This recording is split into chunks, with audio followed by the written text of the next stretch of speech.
할까요? 예, 안녕하세요. 오늘은 엔비디아 RTX 테크놀로지와 옴니버스 플랫폼에 대해서 소개해 드리겠습니다. 그 이전에 많은 분들이 레이트레이싱과 RT코어에 대해서 궁금해 하시는 분들이 많았는데 왜 RT코어와 레이트레이싱이 등장했는지 그리고 그런 것들이 어떠한 식으로 작용이 되는지 그런 것들에 대해서 궁금해 하시는 분들을 위해서 조금 더 깊게 설명을 드리고 그리고 이렇게 성능이 좋아진 옴니버스 플랫폼을 활용해서 어떤 식으로 옴니버스가 뭔지 그리고 옴니버스 플랫폼을 활용해서 어떤 식으로 활용이 가능한지 그런 것들에 대한 소개를 하겠습니다. 네, 박 의원님. 네. 벌써 레이트레이싱하고 뭐 깊게 들어가다 보니까 괜히 지금 오늘 되게 어려운 거 아니야? 네. 그런 거 그렇지 않죠? 아, 예, 쉽게 아닙니다. 말씀해 주실 되게 거죠? 쉽게 설명드릴 수 굉장히 쉽게 하는 네. 거죠? 자, 근데 일단 이 레이트레이싱이 뭐 때문에 요새 뜨는 거예요? 이게. 기존에도 이미 2008년에도 인텔에서 레이트레이싱이 나왔었고 그 이전 1970년대에도 레이트레이싱에 대한 개념이 나왔었는데 지금 각광받게 된 이유가 실시간으로 개인용 PC에서도 그 빛의 작용에 의해서 실시간으로 그런 것들을 이미지 구현 가능하기 때문에 좀 더 각광되었던 부분이고 그래서 지금 레이트레이싱이 이제 앞으로는 이제 메타버스 그런 환경에서도 조금 더 실시간으로 보여줄 수 있게 하는데 도움을 주기 때문에 그러니까 뭔가 사물을 훨씬 더 실감 있게 느껴질 수 있도록 그렇죠. 우리가 사물을 좀 더 실감나게 보여주는데 레이트레이싱이 중요한 역할을 하기 때문에 그런 그래픽 분야에서 중요한 역할을 담당하게 된 것이죠. 알겠습니다. 네. 그래서 먼저 엔비디아 RTX 테크놀로지에 대해서 설명을 드리겠습니다. 엔비디아 RTX 테크놀로지에 대해서 설명을 드리려면 먼저 튜링 아키텍처에 대한 설명을 드려야 되는데 튜링 아키텍처는 2018년에 처음으로 RT코어가 등장하였고 그때부터 이제 튜링을 엔비디아에서는 그래픽의 재창조라고 설명을 했습니다. 그래서 어떤 부분이 그래픽을 새롭게 재창조했는지 그런 부분을 설명을 드리겠습니다. 그래서 부동 소수점과 인트 연산이 이전 볼타 아키텍처에서 등장하였는데 그 아키텍처를 그대로 따와서 이제 정수 연산과 부동 소수점 연산을 할 수 있게 되었는데 우리가 볼타 아키텍처 같은 경우에는 이전 세대라고 했지만 그 볼타 아키텍처는 그 연산용 GPU만 그 기업용 GPU에서 그 연산용 GPU 데이터 센터용 GPU만 나왔기 때문에 그래픽 GPU는 이전 파스칼 세대와 비교하는 것이 더 옳다고 보시겠습니다. 그래서 파스칼 세대와 비교해 보자면은 정수 연산이 추가되었기 때문에 그러한 연산에 있어서 좀 더 추론이나 그런 부분이 더 활성화되었고 병렬 연산을 통해서 더욱더 GPU를 활용 가능한 그런 부분이 되겠습니다. 그리고 버라이어블 레이트 쉐이딩과 메쉬 쉐이더라는 것이 있는데 이 두 가지는 간단하게 말해서 GPU의 부하를 줄이고 우리가 실제로 보는 이미지 품질에는 영향이 없도록 하는 것인데 버라이어블 레이트 쉐이딩은 가변 쉐이딩이라고 보시면 되겠습니다.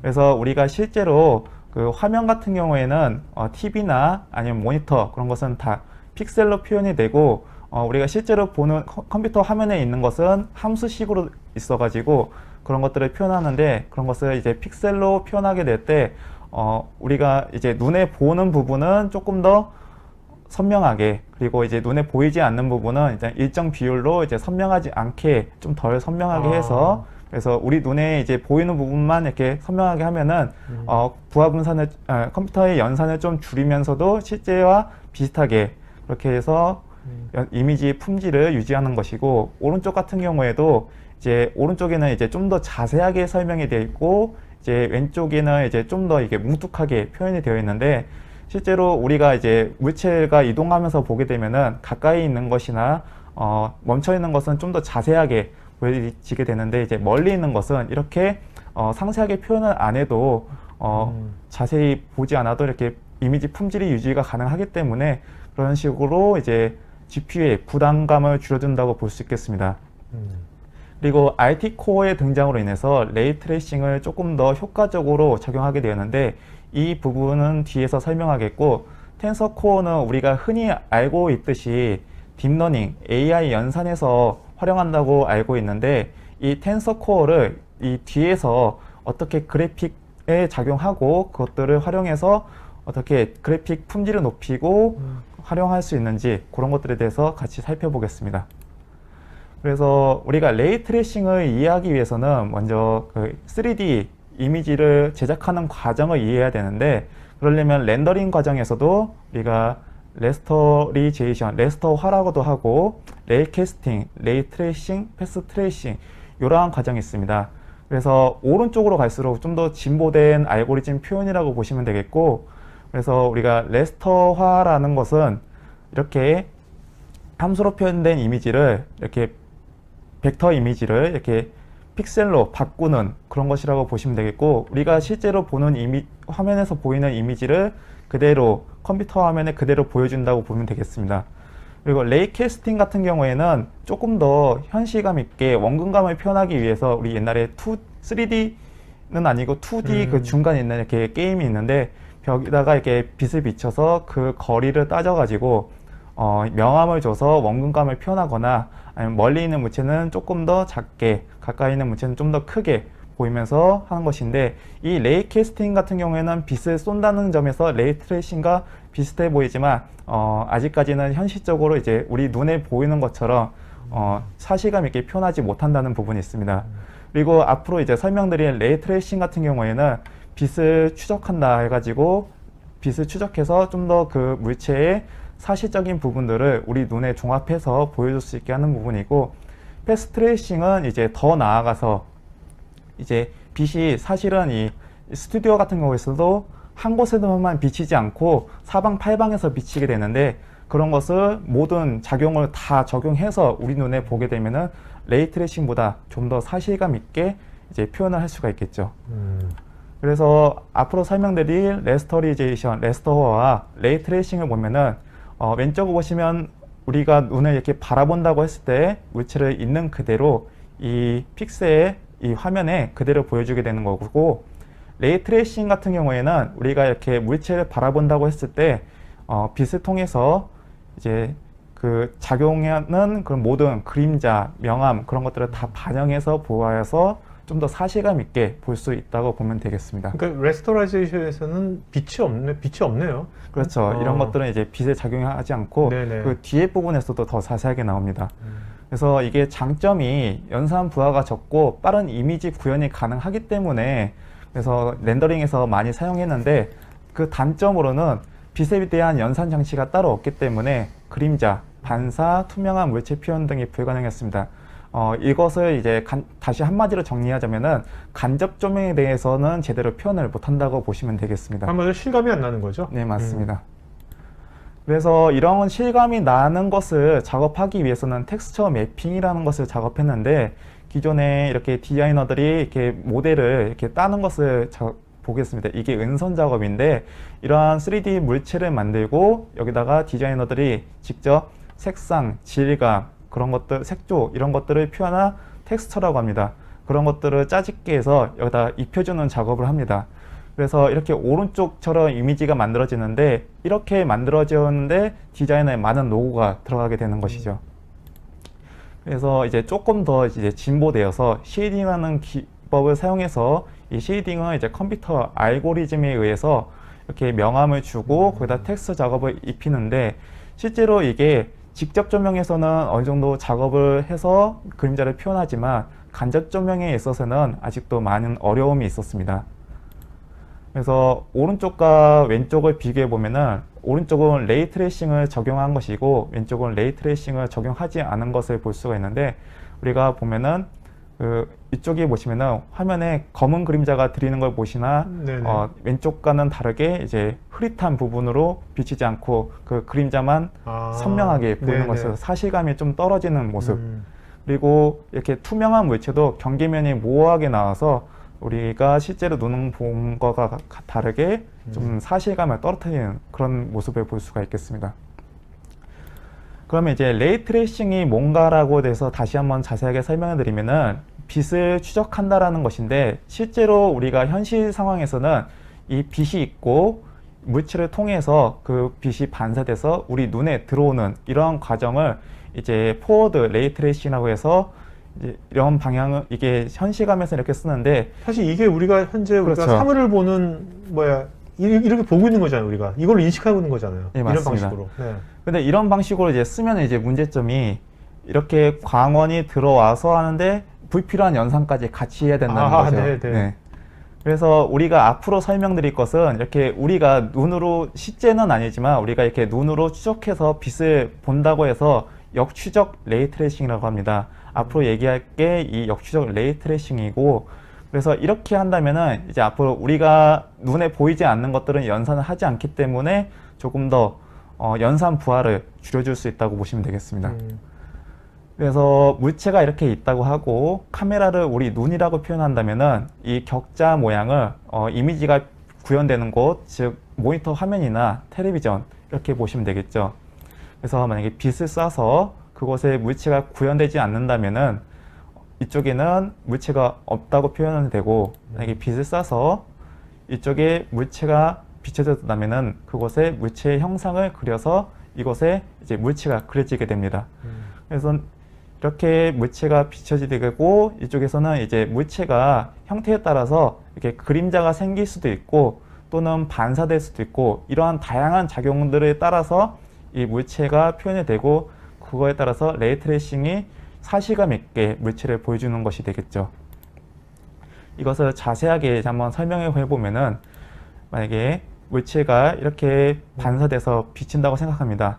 우리가 실제는 이게 물체 C를 지나서 그림자가 생기고 물체 B에도 그림자가 생기고 그걸 우리가 바라보게 되는데, 이제 레이 트레이싱을 이제 역으로 추적하기 때문에 우리가 이렇게 바라본다고 하고 빛을 쏜다고, 역으로 쏜다고 보시면 되겠습니다. 그래서 이 물체는 한쪽으로는 이제 광원을 통해서 바로 다이렉트로 갈 수도 있지만, 또는 이렇게 반사돼서 갈 수도 있고 굴절돼서 다른 쪽으로 나갈 수도 있습니다.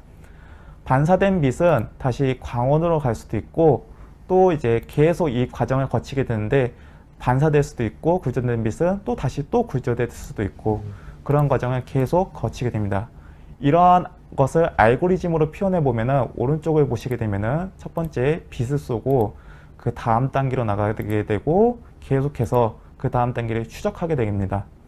그래서 그렇게 추적한 빛을 정보를 모으고 그 빛을 다시 모아주게 되면은, 여기서 그 빛에 대한 정보를 모으고 그 다음 빛에 대한 정보를 또 합산하고 또 합산하고, 그래서 최종적으로는 우리가 맨 처음 바라봤던 그 지점에 대한 모든 정보가 다 모아졌기 때문에 그 지점이 좀 더 사실감 있게 표현이 되는 것이죠. 단 이렇게 하는데 많은 수의 연산이 따르고, 그렇기 때문에 지금까지는 레이 트레이싱이 어려웠던 부분이 있겠습니다. 그리고 이렇게 추적했던 빛이 다시 내려갔다가 다시 재기적으로 올라온다고 해서 우리가 흔히 이 레이 트레이싱을 재기적 레이 트레이싱이라고 할 수 있겠습니다. 그래서 이렇게 많은 수의 연산이 따르고 이런 것들이 있는데, 또 레이 트레이싱에서 병목 형상을 잡는 부분 중에 하나가, 우리가 이렇게 카메라에서 물체를 비추고 어디다 비추고 연산을 할지 그 부분에서 많은 과부하가 걸리게 되는데, 실제로 우리가 FHD라고 하는 것도 픽셀이 200만 개 이상이기 때문에 일일이 이런 것들을 빛을 비추고 거기에서 또 아까처럼 알고리즘을 계속 추적해서 나가는 것들이 많은 연산이 필요하게 됩니다. 그래서 BVH 알고리즘이라는 것을 통해서 이런 것들을 좀 더 효율적으로 소프트웨어적으로 해결해 나갈 수가 있는데, 우리가 맨 처음에 이렇게 빛을 물체가 있고 이렇게 구역을 나누게 됩니다. 그래서 우리가 만약에 O1에 물체에 빛이 비춰진다고 하면은 나머지 이쪽 큰 N3 구역은 이제 제외하고 이제 다시 N2 구역에서 이제 보는 겁니다. 그러면 이제 M4 구역에서 이제 O1 구역에 이제 빛이 비춰준다고 하면은 나머지 부분을 제외하고 이쪽에 대한 알고리즘 연산을 하게 되면 되는데, 이거를 알고리즘 연산으로 보게 되면은 이쪽에서 오른쪽을 제외하고 또 그 부분에서도 오른쪽을 제외하고 이 부분만 이제 연산을 해서 빛을 다시 추적해서 합산해주고 이쪽에서 최종적으로 반영하게 되면은 조금 더 효율적으로 우리가 레이 트레이싱을 진행할 수 있겠습니다. 그래서 이 과정을 실제로 물체를 표현해 본다면은, 우리가 음식 사진에 만약에 빛이 비춰진다고 하고 그것을 크게 세 군데에 네모로 쳐서 그곳에 이제 빛을 비춘다고 하시면은 이쪽 빨간색 분야의 이제 구역에 빛이 비치게 됩니다.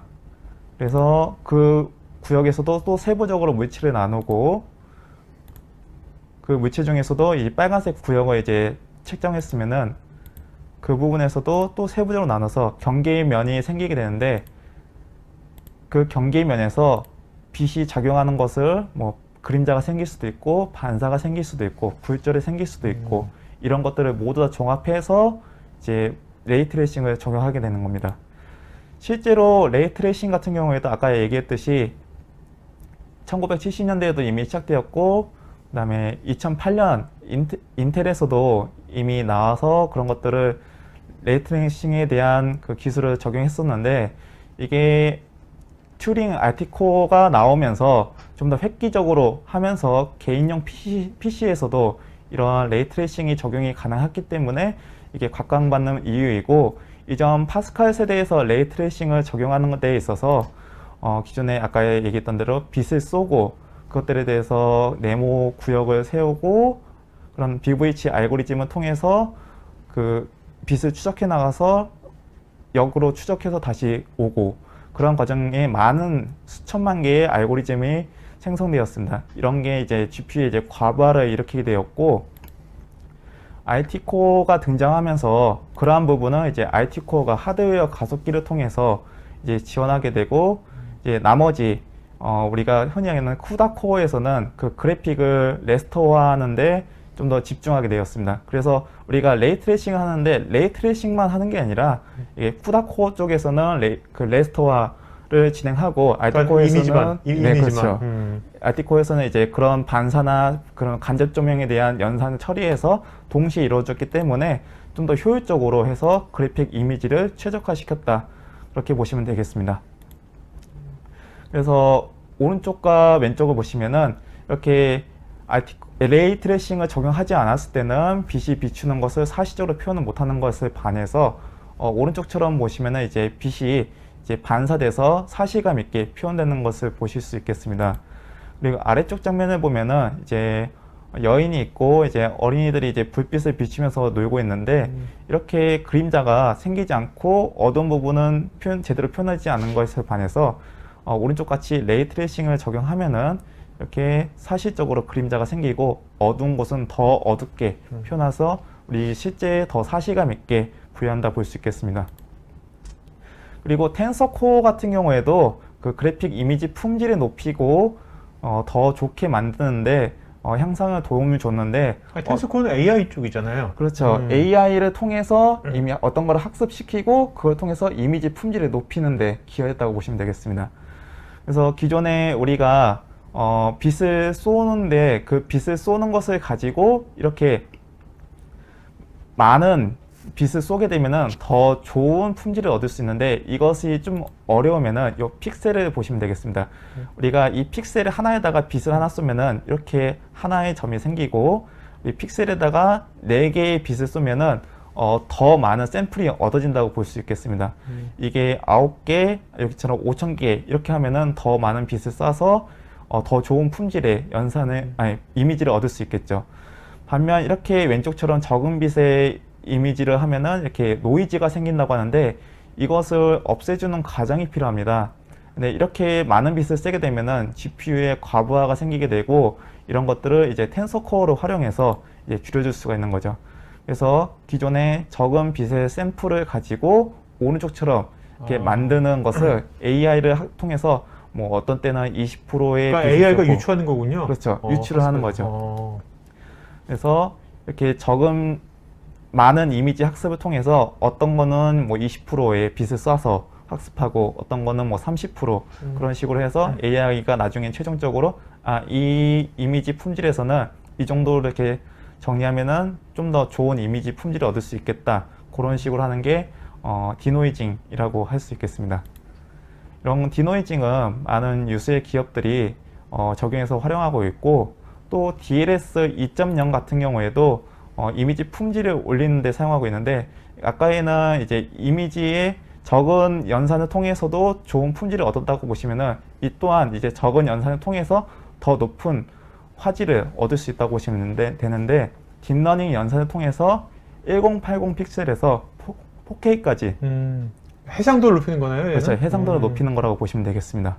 그래서 이 또한 딥러닝 학습을 통해서 하는 거고 똑같이 이제 왼쪽과 오른쪽을 이제 비교해 보시면은 왼쪽은 이제 4K 영상인데 DLS를 사용하지 않은 영상, 그리고 오른쪽은 1080 픽셀인데 DLS를 사용한 것으로 볼 수 있습니다. 실제로 DLS를 사용하면은 1080 픽셀에서도 더 좋은 품질을 얻을 수가 있는데 56 프레임인데도 불구하고 그 이미지를 상세히 들여다보면은 철창살이나 아니면 이런 이미지가 더 선명하게 네. 보이는 것을 볼 수가 있겠습니다. 결국 이제 이런 그래픽이나 네. 영상 작업하는 사람들이 이 아까 AI를 이용해가지고 그 텐서코어 이용하면 훨씬 더 적은 비용으로 네. 좋은 퀄리티를 만들 수 있는 거네요. 그죠? 그렇죠. 아니면 그 만들려면 저거를 GPU 엄청나게 또 써야 될 거 아니에요? 네. GPU 연산도 그렇고 이거를 작업하는 데 있어서 그쵸. 그 디자이너들이 많은 사람도 노력을 막 하기 인건비도 많이 때문에, 들어가고 예. 제작비가 훨씬 많이 절감될 것 네, 같아요. 맞습니다. 그래서 기존에는 우리가 아까 말씀하신 대로 그 영화나 그런 것들을 작업하는 데 있어서 한 작업을 렌더링 하는데 최소 뭐 수분에서 또는 몇 시간 하는데 이걸 제대로 구현하려면은 최소 뭐 24프레임에서 뭐 30프레임 이렇게 작업하는데 그렇게 하면은 렌더링만 하는데도 몇 시간, 몇 날, 며칠 이렇게 걸렸습니다. 근데 이런 것들을 이제 개인용 PC에서도 이제 활용할 수 있다는 것인데 이전 파스칼 세대에서는 레이트레이싱을 사용하지 않았을 때는 한 프레임에 12초 걸렸습니다. 그리고 레이트레이싱을 사용하게 되면은 한 프레임에 92초 걸렸는데 실제로 이미지 품질이 많이 좋아진 것을 보였는데 이거는 한 프레임에 92초는 개인용 PC에서는 굉장히 어렵다고 볼 수 있겠습니다. 근데 이제 IT 코어를 활용한 튜링 아키텍처에서는 기존의 그 파스칼에서는 없던 뭐 인트 정수 연산이나 그런 것들을 더 향상된 그런 쿠다 코어를 활용해서 쉐이더를 적용하면은 92초에서 51초까지 시간이 떨어지게 되고 그리고 IT 코어를 활용하게 되면은 빛의 추적을 통해서 더 사실감 있게 해서 20초까지 떨어지게 됩니다. 거기에 마지막으로 딥러닝 학습을 활용한 내용까지 적용하게 되면은 12초까지 떨어져서 아까의 파스칼에서 레이트레이싱을 쓰지 않고 적용한 12초와 동등하게 되며 이미지 시간은 렌더링은 시간은 줄어들면서 더 좋은 품질을 얻을 수 있다고 보시면 되겠죠. 그래서 튜링 아키텍처에서 이제 암피어 세대로 이제 넘어가면서 기존 세대보다 약 2배 이상 다 성능이 좋아졌기 때문에 이전보다 더 강력한 레이트레이싱 작업을 할 수 있고 그래픽 작업을 할 수 있다고 보시면 되겠습니다. 그럼 우리는 이렇게 좋은 그래픽 품질을 활용하고 그런 GPU 자원을 활용해서 어디에 써야 되는지 많이 궁금해 하실 텐데 이제 엔비디아에서는 옴니버스 플랫폼을 활용해서 그런 것들을 이제 사용할 수 있도록 그런 장을 열어주고 있는데 기존에 아까 얘기했던 엔비디아 RTX GPU에 다양한 하드웨어 기능들이 있습니다. RT 코어, 텐서 코어, 그리고 쿠다 코어, SM 그런 엔비디아 아키텍처들이 작용하고 거기에 다양한 소프트웨어 킷이 작용해서 그래픽 관련해서도 뭐 레이트레이싱, 레터화 그리고 MDL이라고 해가지고 그 재료에 대한 모든 특성을 반영해가지고 좀 더 사실감 있게 표현한 그리고 쿠다 관련된 여러 가지 컴퓨터 연산과 관련된 기능들 그리고 AI와 관련된 거에서 아까 저희가 얘기했던 AI 디노이징이나 DLS 이런 것들을 다 사용할 수 있는 옴니버스 플랫폼에 엔비디아에서 제공하는 옴니버스 앱을 만들어서 이런 것들을 동시에 활용 가능하게 만들고 있습니다. 그래서 옴니버스 플랫폼이 왜 생겨나게 됐냐면은 기존에 엔비디아에서는 만약에 레이 트레이싱을 만약에 기술을 개발했다고 하면은 이것을 이제 3D 어플리케이션에 적용하게 되었을 때 일일이 적용하게 되고 그리고 또 새로운 기술이 나왔을 때 그 어플리케이션마다 다 적용하게 되었습니다. 근데 이런 과정이 굉장히 시간과 비용이 많이 들고 또 버전별로 관리해야 되기 때문에 생각보다 많은 시간적 낭비와 비용적 낭비가 발생하게 되었습니다. 그런 것을 좀 더 효율적으로 하기 위해서 엔비디아에서는 옴니버스 플랫폼을 만들어서 이 한 곳에서 모든 것들을 다 작용하게 만들었고 그것이 바로 옴니버스 플랫폼이 생겨난 이유입니다. 그래서 옴니버스 플랫폼이 제대로 활용되기 위해서는 우선적으로 이것과 같이 협력할 수 있는 유수한 기업들이 같이 협력을 해야 되는 부분은 당연한 것이고 그리고 이런 것들이 이제 어느 표준에 의해서 이런 다양한 기업들이 그 호환성이 뛰어나게 해야 되는데 그것들이 바로 USD, MD의 PIXX X라고 보시면 되겠습니다. 그러니까 지금 왼쪽에 있는 저 다양한 툴들을 네. 쓰고 있는 다양한 사람들이 네. 서로 동시에 이 옴니버스라는 이런 사이버 공간에서 같이 협업을 하면서 작업을 할 수 있다는 거죠? 예, 맞습니다. 네네. 그러려면 이러한 전제 조건이 필요한 거고 그런 것들에 이제 USD 포맷이라고 해가지고 이제 픽사에서 만든 이제 3D 환경에서 이제 만들 수 있는 그런 포맷인데 USD라는 포맷을 활용해서 이런 어플리케이션이 서로 이렇게 호환성이 뛰어날 수 있게 하는 거고 옴니버스에서는 이제 더 추가적으로 이제 MDL이라고 해가지고 재료의 특성이나 소재 같은 것들을 이미 구현해서 그런 것들에 대해서 이제 자기 툴마다 일일이 개발하지 않고도 사용할 수 있게 해서 좀 더 효율적이고 이렇게 호환성이 좋게 만들었으며 물리적 기반을 활용하고 있습니다. 그래서 이것을 단순히 우리가 그래픽 작업만 하는 게 아니라 그런 것을 활용해서 이제 좀 더 사실적으로 이제 하는 분야 그리고 과학 분야 그런 분야까지 활용할 수 있도록 제공하기 위해서 이런 다양한 기능들을 넣었습니다. 그래서 USD라는 것은 아까 얘기했던 대로 픽사에서 개발했고 엔비디아가 그걸 따와서 옴니버스 플랫폼의 기준으로 삼았습니다.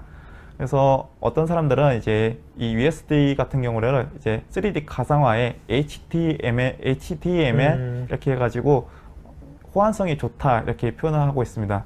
그래서 이런 다양한 툴들이 있으니까 네. 뭔가 공통된 표준 포맷 같은 게 있어야 될 거 아닙니까? 예, 맞습니다. 그게 이거죠? 예, USD입니다. 네네. 그래서 이 USD 포맷을 활용해 가지고 어떻게 옴니버스가 이제 다양한 세 개의 툴에서 구현되는지 다음 영상을 보시면서 한번 보시겠습니다.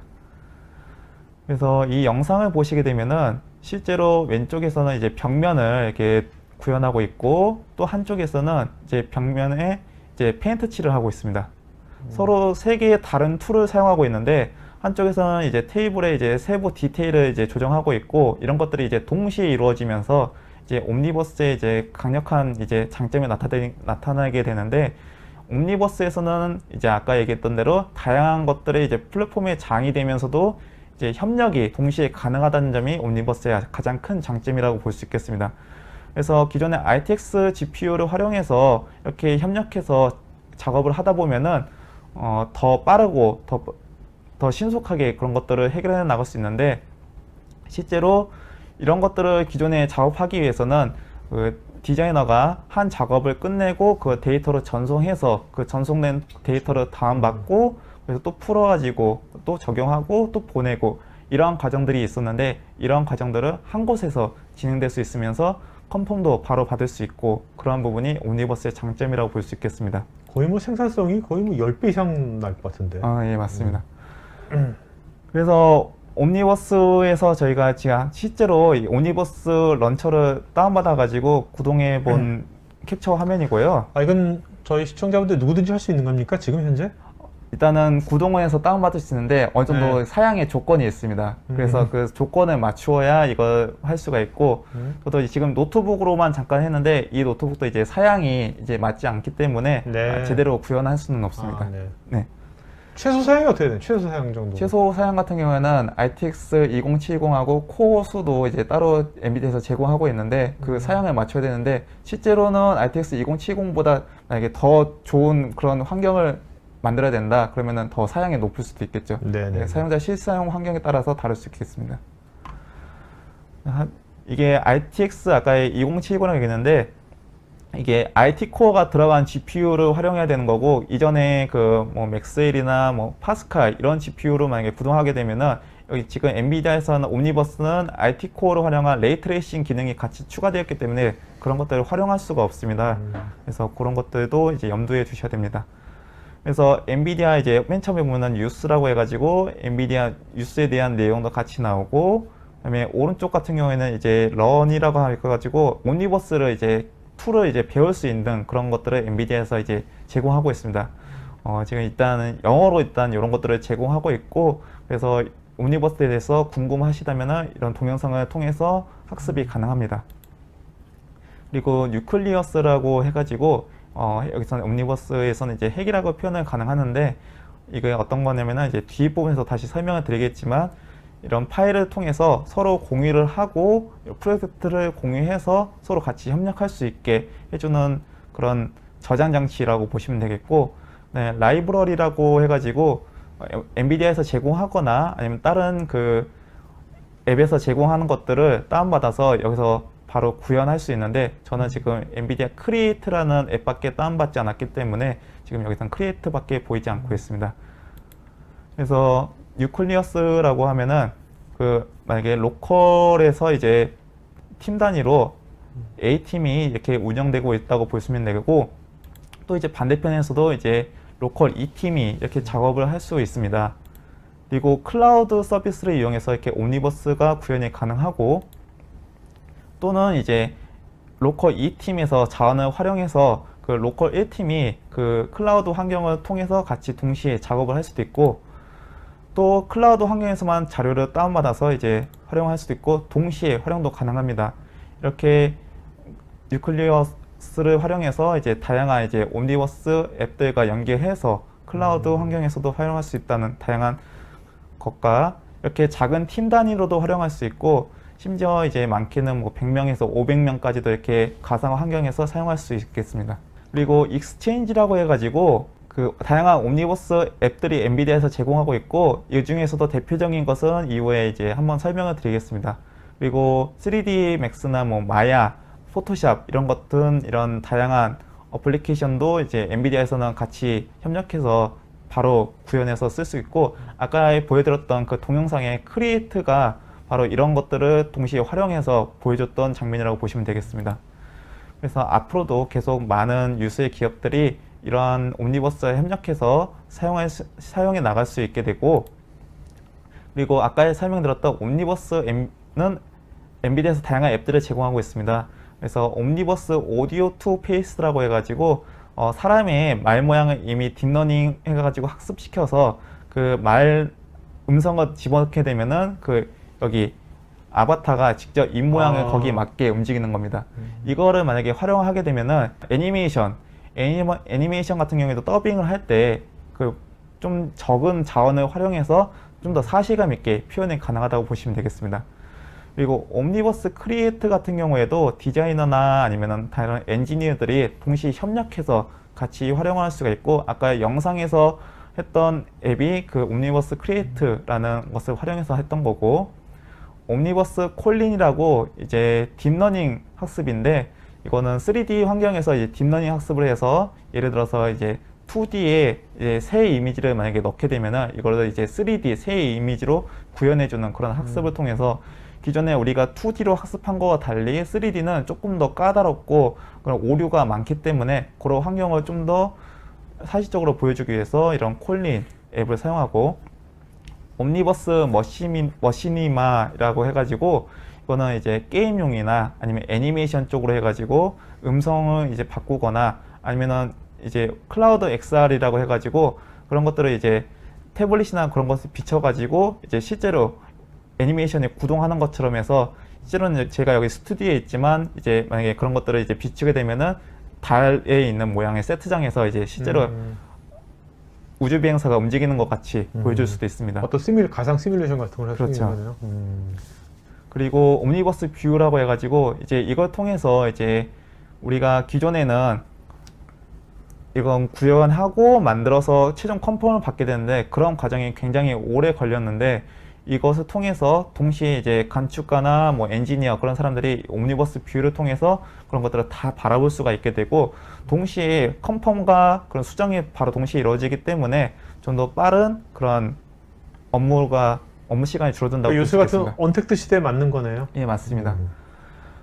그리고 엔비디아 아이작심이라고 해가지고 로보틱스 공학을 해가지고 우리가 이제 실제로 로봇을 만들어서 그것을 이제 실제로 구현해보지 않고도 그 물리적 아까 성질을 적용했다고 했는데, 그런 것들을 반영해서 이런 로봇을 미리 제작해 보면은 비용과 시간을 더 줄이고 학습을 더 빨리 할 수 있다고 보시면 되겠습니다. 그래서 이런 것들을 이제 옴니버스는 아까 얘기했던 대로 3D 환경에 관련된 모든 것들을 다 이룰 수 있다고 보시면 되겠는데, 건축 또는 미디어 또는 제조나 아까 얘기했던 대로 과학과 같은 분야에서도 해가지고 기후 변화를 이제 3D 환경에서 태풍의 이동 경로를 확인하거나 뭐 그런 것들을 이제 이 시뮬레이션을 통해서 바로 동시에 바라볼 수도 있고 구현할 수도 있는 것이죠.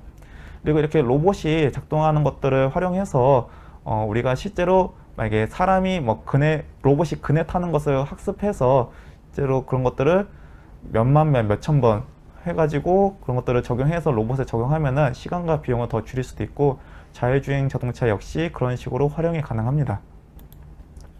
실제로 옴니버스를 활용한 사례는 국내에서는 아직까지는 제대로 된 사례는 듣지 못했지만 이제 엔비디아에서는 해외에 된 사례를 어느 정도 종합해서 보여주고 있는데 그 중에서 몇 가지를 꼽아보자면은 BMW 그룹 같은 경우에는 실제로 그 거대한 공장을 일일이 바꾸면서 그런 것들을 최적화시키는데 상당한 비용과 시간 그리고 물리적인 제약이 있었지만 옴니버스 이런 것들을 다 공장을 구현해 놓고 실제로 작업 공정의 배치를 계속 바꾸면서 최적의 그 공정 결과를 내고 그런 것들을 확인해서 좀 더 비용을 줄이고 최소화시키면서 효율을 낸다.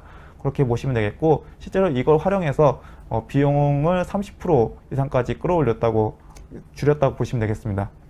그리고 5G 환경에서 그런 것들이 어떻게 동작되는지 시뮬레이션을 보여줄 수도 있고 영화나 건축 부분에서 활용할 수 있으며 코로나같이 지금 언택트 시대에 WPP라는 회사에서는 실제로 그 숲에 대한 것을 드론을 띄워서 3D로 다 스캔을 하고 그걸 구현해서 실제로 그 앞으로는 이 숲에 가지 않아도 이 숲의 장면을 구현을 해가지고 광고를 찍거나 아니면은 그런 것들을 이제 계절이 지나도 이 장면을 바로 쓸 수 있는 것이죠.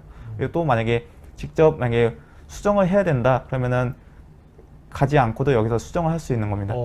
네, 그런 식으로 옴니버스가 활용 가능하게 된다고 볼 수 있겠습니다. 네, 이상 발표를 마치겠습니다. 네네.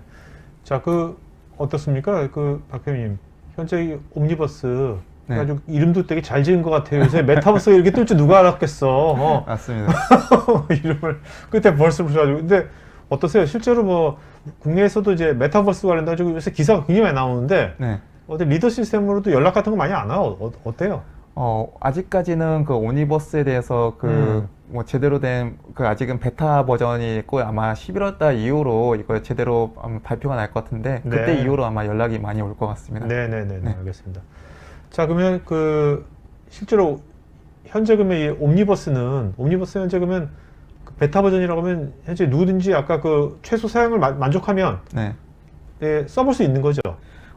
최소 사양으로 해가지고 누구든지 일단 써볼 수 있고 그런 것들에 대해서 이제 좀 어느 정도 제약이 있는 부분이 있는데 이제 앞으로 11월 달에 제대로 출시가 된다면은 이제 기업용으로 이제 따로 이제 출시가 돼서 그런 것들을 활용할 수 있게끔 할 기업용으로? 네. 굉장히 기대가 되는데요.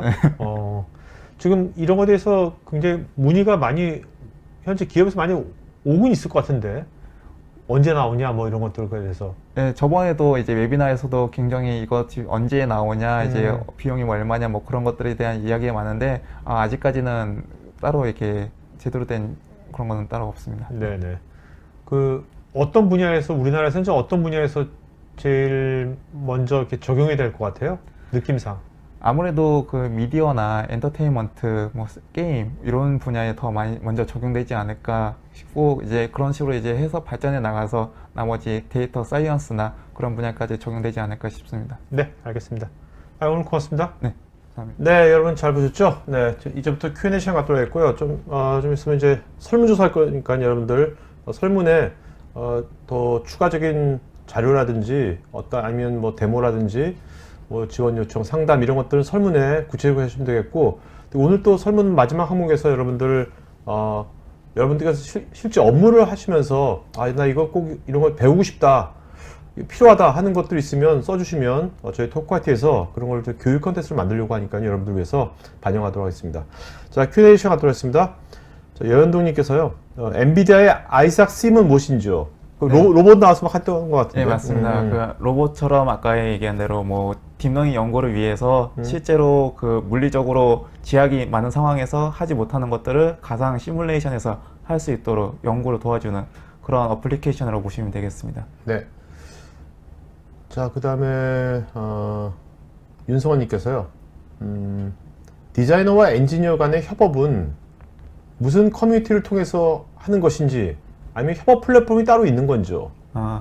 아까 말씀드렸던 대로 그 옴니버스에서는 옴니버스 크리에이터를 통해서 디자인과 이제 엔지니어 간의 이제 협력이 해서 같이 동시에 작업이 가능한 거고, 이제 옴니버스 뷰를 통해서 이제 그런 작업물들을 동시에 공유를 할 수가 있습니다. 예, 그리고 아까 얘기했던 대로 뭐 뉴클리어스라는 것을 적용해가지고 같이 동시에 그 자원들을 공유해서 이게 다운받고 업로드하고 그런 식으로 활용할 수가 있는 거죠. 근데 옴니버스는 진짜 한번 해봐야지만 실감이 날 것 같아. 네, 그죠? 맞습니다. 네네. 안 해보셨죠? 박피님도. 예, 제대로 구현해보진 않았습니다. 여현동님, 엔비디아의 옴니버스를 사용하려면 몇 시간에 달하던 렌더링 시간을 좀 단축시킬 수 있는지요? 요거는 일단은 해외에 있는 사례로 말씀드리면은 그 아웃도어 리빙이라는 회사가 있는데 건축 3D 건축 회사입니다. 일단 그 회사 같은 경우에는 이걸 활용해 가지고 그 시간을 업무 효율을 50% 단축시켰다고 그렇게 보시면 되겠습니다. 전영주님, 옴니버스만 독립적으로 이용하는 것인지 아니면 옴니버스는 마야나 블렌더 같은 3D 툴과 함께 이용하는 것인지 궁금하고요. 함께 이용하는 것이라면 어떤 사람은 마야를 이용하고 어떤 사람은 블렌더를 이용하면서 협업하는 것이 가능해진다는 것인지요? 맞죠? 네, 맞습니다. 지금 요 뒤에 영상대로 그 동시에 이제 사람들이 협력하는데 이제 서로 다른 어플리케이션을 가지고도 옴니버스 커넥터라는 것을 통해서 이제 제조사가 달라도 그 엔비디아와 같이 협력하는 그 제조사가 있다면은 그 옴니버스를 통해서 같이 협업이 가능합니다. 그러니까 그 이런 버추얼 공간에서 협업을 하는 거죠. 네, 누구는 맞습니다. 이거 만들고 이거 한 것을 붙여본다든지. 네, 이렇게. 동시에 같이 네, 작업이 동시에 가능하죠. 같이. 네. 방금민님은 동시에 작업할 때 그러면 최대 참여 가능 인원은 얼마나 되는지. 최대 맥시멈까지는 이제 나오진 않지만 일단은 최소 그 한 명에서 두 명은 이제 개인용으로 나온 거고 이제 엔터프라이즈급에서는 이제 100명 이상, 그래서 최대는 500명 정도까지 그렇게 얘기하시면 되겠습니다. 네. 여현동님은 협업해서 사용할 경우에 그러면 다른 작업자의 PC 사양에 의해서 작업 시간이나 렌더링 등에 영향이 있을까요? 일단은 이게 실시간으로 같이 해야 되기 때문에 그 PC 사양이 어느 정도는 동일해야 그 실시간으로 이제 한쪽에서는 이제 버틀렉이 생기는데 이제 한쪽에서는 빠른 속도로 하면은 그렇죠. 실시간 협력이 어려울 수 있겠죠. 그랬을 때 이제 최지훈님께서는 그러면 최소한의 PC 사양은 어떻게 되는 건지? 일단 엔비디아에서 제공하는 것은 이제 GPU는 RTX GPU를 추천하고 있고, 이게 RTX 코어라는 것을 활용해서 레이 트레이싱이 적용되기 때문에 최소 RTX GPU를 사용해야 되는 부분이고, 최소 3080 이상, RTX 5000 이상을 추천드리고 있습니다. 실제로 그 고객님이 쓰시는 그런 사양에 따라 다를 수는 있는데, 최소한 RTX A5000급 이상은 사용해야 원하시는 그러한 제대로 된 성능을 낼 수 있을 거라고 생각됩니다. 그럼 그렇게 그 RTX 5000 네. 이상의 그런 걸 장착한다면 그 질문이 지금 연동님께서 그러면 포토 리얼리스틱한 렌더링을 네. 활용한 공동 작업이 가능하겠느냐 이런 네, 말씀. 맞습니다. 엔비디아에서도 이제 그런 데 대한 이제 가이드를 내고 있는데, 이제 그런 거에서도 이제 어느 정도 좋은 성능이 낼 수 있는 가이드라인에 대한 그 최소 사양을 RTX A5000과 관련된 그런 스펙으로 이제 제시하고 있습니다. 또 이제 BHV 알고리즘하고 레이 트레이싱하고는 어떤 관계가 있는 건지요? 레이 트레이싱에 대해서 그 연산이 BVH 알고리즘죠. 예. 네, BVH 알고리즘. 굉장히 많기 때문에 그러한 부분에 있어서 BVH 알고리즘이 이제 어느 정도 그런 레이 트레이싱에 대한 것을 좀 더 효과적으로 할 수 있게 소프트웨어적으로 도와주는 것이고, 그거를 이제 RT 코어가 이제 BVH 알고리즘을 적용해서 이제 좀 더 사실감 있게 좀 더 효율적으로 보여줄 수 있다고 보시면 되겠죠. 장학경님은 옴니버스는 그럼 추후에는 그럼 이것은 유료화할 계획이 뭐 되어 있는 것인지요? 예, 일단은 개인용은 이제 무료로 이제 베타 버전을 계속 사용하실 수 있는 거고, 이제 아마 이번에 11월 달에 이제 엔비디아에서 GTC가 있습니다. 네. 거기서 제대로 아마 발표가 될 것 같은데. 온라인으로 하겠죠? 예, 맞습니다. 예, 그걸 통해서 이제 자세한 내용을 확인해 볼 수 있고, 지금 이미 엔비디아 홈페이지에는 그 얼마 정도의 이제 대한 비용이 든다, 그런 거에 대한 내용이 있습니다. 조성현님, 옴니버스는 VGA 사양이 높으면 CPU 사양은 권장사항 정도면 충분할까요? CPU도 똑같이 따라줘야 되는 부분이고, 그 GPU, CPU, 그리고 또 데이터, 하드웨어도 똑같이 성능이 따라줘야 돼서 이게 자원을 불러와서 사용하는 거기 때문에, 이게 SSD나 NVMe, 그런 식의 고사양을 사용하면 더 좋겠죠. 자, 여러분 지금 댓글창에 막 바로 지금 그 GTC 지금 말씀하신 박태민 말씀 GTC 2021 11월 달에 하는 11월 며칠인지 혹시 아세요? 한 11월 10날. 네, 11월 10일 정도에 하는 그 등록 링크 있으니까요. 관심 있는 분들은 사전 등록 지금 하시면 좋을 것 같습니다. 물론 영어로 되어 있겠지만 한글 자막이 나오나요? 궁금해. 실시간일 텐데. 거의 안 나오고 있는 네, 네. 보시면 되겠죠. 근데 구글에서 자동으로 해주는 거 있잖아. 예, 그걸로 해서 보시면 됩니다. 요새 그게 굉장히 좋더라고요. 유튜브에도 이제 업로드되는 영상이 있고, 네. 그거를 이제 번역해서 보시면 될 것 같습니다. 이상현님, RT가 물과 같이 빛이 굴절한 현상도 구현 가능한가요? 예, 실제로 RT 코어를 이용해서 그 물이 이제 떨어지고 흐르는 것을 이제 표현한 것이 있고, 그런 것을 통해서 이제 굴절이나 그런 것도 같이 표현이 가능합니다. 이기훈님, 요즘 엔비디아가 AI에서도 많이 이용되고 있는데요. 이 발열을 최소화하는 기능이 있는지요? 이거는 이제 실제로 팬을 통해서 공냉식 방식으로 이제 발열을 줄이거나 아니면은 좀 어플리케이션 최적화해서 그런 것들에 대한 연산 자원을 줄여서 발열을 줄이거나 아니면은 순행 방식 그런 여러 가지 방법들이 있겠죠. 네. 그 다음에 여현동님께서 광원이 2개 이상 있을 때는 어떻게 구현이 되는지 궁금합니다. 예를 들면 햇빛도 있고 실내 조명도 있는 경우. 네, 실제로 이 스튜디오에도 굉장히 많은 조명이 있잖아요. 그렇죠. 네. 네. 그런 것들을 통해서 이제 하려면은 굉장히 많은 빛의 샘플이 필요합니다. 그런 것들을 다 적용하는 게 이제 레이 트레이싱을 좀 넘어서 이제 패스 트레이싱이라고 이제 부르는데, 그런 것들을 이제 적용해서 이런 것들 다 표현할 수 있는 부분이고, 엔비디아 RTX GPU를 활용해서 그런 패스 트레이싱을 이제 적용할 수 있는 부분인데, 아직까지는 이건 실시간으로 개인용 PC에서는 좀 어려운 부분이 있습니다. 네네네. 아무래도 광 여러 개 있으니까 처리할 양이 훨씬 더 많겠죠? 네, 맞습니다. 그죠? 네. 윤성원님, 움직이는 물체는 반사되는 빛을 계속 반사하는 것인지요? 움직이지 않은 물체는 빛을 한번 반사하면 될 것 같은데 움직이는 물체는 어떻게 표현하는 것인가요? 윤성원님은 호기심이 참 많으셔. 이게 실제로 우리가 빠른 물체가 지나가면은 그 흐릿하게 보입니다. 그래서 실제로 그런 사실감을 같이 부여하면서 그러한 연산에 대한 처리를 할 수 있게 모션 블러라는 것을 이제 적용하게 되는데, 그런 식으로 이제 기능을 적용하게 되면은 이제 물체를 이제 빛이 시간마다 지나가는 것마다 이제 그런 그 그림자들을 다 종합합니다. 그런 거에 대한 그런 것들을 종합해서 물체를 좀 더 흐릿하게 빠르게 지나가는 것처럼 그렇게 보여주는 거죠. 네. 이세현님, 엔비디아가 인텔이나 AMD 등 경쟁사 대비 내세우고 있는 경쟁 우위 포인트는 무엇인가요? 일단 엔비디아 같은 경우에는 이제는 하드웨어 회사를 넘어서 이제 소프트웨어 회사라고 보시면 될 것 같고, 이것을 이용해서 엔비디아가 가지는 이제 GPU, 그런 AI 장점을 활용한 소프트웨어 플랫폼을 거기에 같이 동반해서 그런 것을 경쟁 우위 포인트로 삼고 있는 것 같습니다. 손정환님, 3D 렌더링 알고리즘의 한계점이나 현재 제한사항은 어떤 것이 있을까요? 일단은 모델의 크기가 커지거나 그런 상황이 발생하냐면 좀 더 사실적으로 표현을 하다 보면은 하드웨어 자원이 많이 들고, 그런 식에서 이제 오는 GPU 자원의 발열이나 그런 이슈 등이 있겠죠. 여현동님은 레이 트레이싱하고 레스터라이제이션하고 차이점 무엇인지? 일단 레스터화 같은 경우에는 일단 빛에 대한 연산 장치가 아예 없기 때문에 아까 말씀드린 대로 그 텍스처 매핑이라는 작용을 통해서 그 디자이너들이 실제로 그런 것들을 렌더링 해야 되는 부분이 있고, 레이 트레이싱은 그런 과정 없이 이제 간접 조명에 대해서 이제 표현을 할 수가 있죠. 장영님, RTX 기술이 적용이 되면 퍼포먼스가 많이 향상이 될 것 같은데 엔지니어링 CAD나 해석에도 적용된 사례가 있을까요?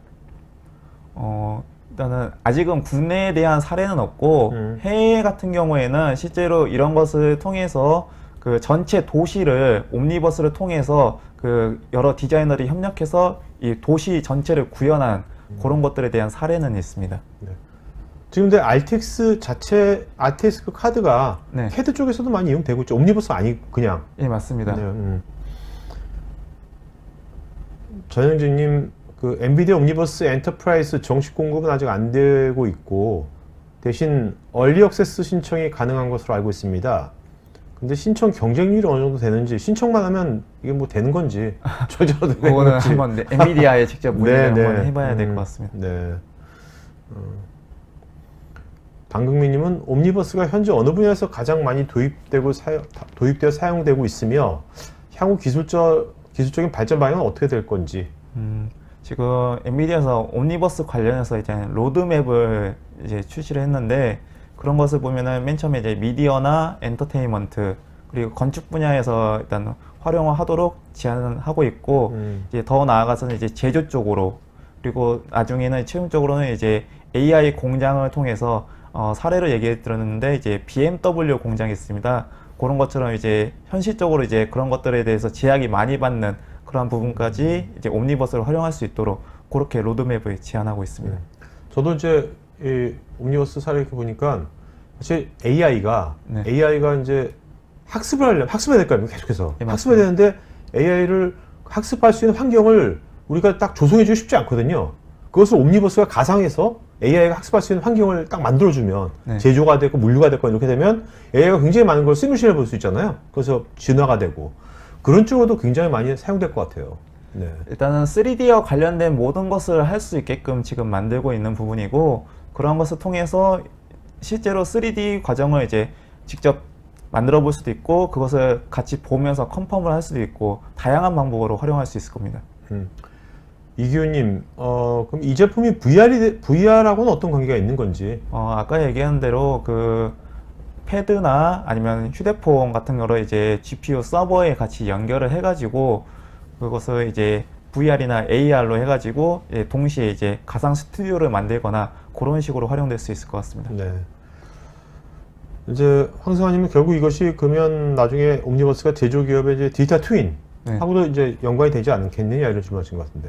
네, 맞습니다. 이제 최종적으로는 아까 로드맵대로 이제 가상 공장 같은 거를 만들 수 있고, 실제로 BMW나 볼보 이런 회사들이 지금 참여하고 있습니다.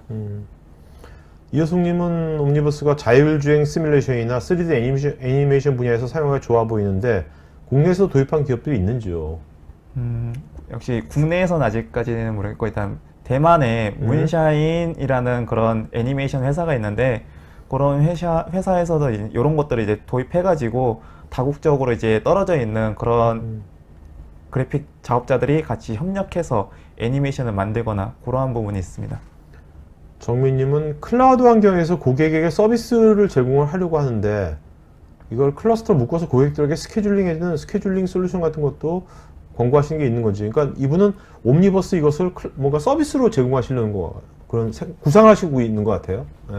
옴니버스를 활용해가지고 스케줄링 솔루션을 말씀하시는 것보다 이거는 일단 데이터 센터 쪽으로 얘기하시는 것 같은데, 그런 부분은 일단은 지금 엔비디아에서는 데이터 센터 관련해서 그런 스케줄링 작업을 하는 툴을 제공하고 있습니다. 네.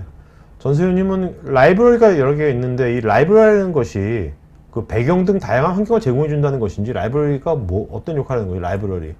옴니버스 라이브러리를 통해서 이제 이런 것들에 대해서 엔비디아가 제공하는 뭐 그런 것들이 있는데, 그 소스 중에는 뭐 실제로 엔비디아가 작업한 뭐 나무나 뭐 조경, 배경 뭐 이런 것들을 같이 제공해 줍니다. 그것을 따와서 사용할 수가 있습니다.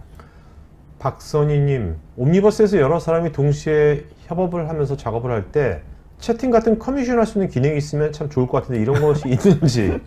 그거는 한번 확인을 해봐야겠습니다. 박선희 좋은 아이디어예요. 네. 그 제스 형한테 바로 연락 주기로. 자, 오늘 여기까지 Q&A 시간 갖도록 하겠고요. 자, 어떠셨어요? 박 PD님 이렇게 질문도 쭉 보시면서 어떤 아까 답글도 다시면서 어떤 생각이 드셨어요? 보면서. 생각보다 이제 엔비디아에 대해서 관심이 더 많아진 부분이 있고, 그런 것들을 활용해서 앞으로 이제 엔비디아가 이제 관련한 그런 미래에 대한 것들을 같이 할 수 있어서 기쁩니다. 알겠습니다. 네.